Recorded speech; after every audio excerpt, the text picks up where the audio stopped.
اعوذ باللہ من الشیطان الرجیم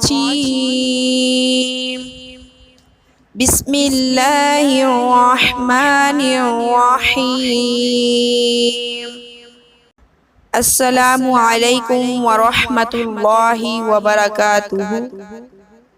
حضرت انس بن الحارث رضی اللہ تعالی عنہما بیان کرتے ہیں کہ میں نے رسول اللہ صلی اللہ علیہ وآلہ وسلم کو فرماتے ہوئے سنا، میرا یہ بیٹا حسین ایسی سرزمین میں شہید کیا جائے گا جسے کربلا کہا جاتا ہے۔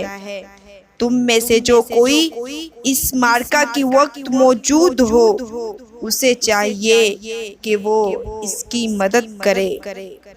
دین اسلام کے اس پیغام کو پھیلانے کے لیے ہمارا ساتھ دیجیے، اس چینل کو سبسکرائب کریں اور اس ویڈیو کو دوست احباب کے ساتھ ضرور شیئر کریں۔ شکریہ، والسلام۔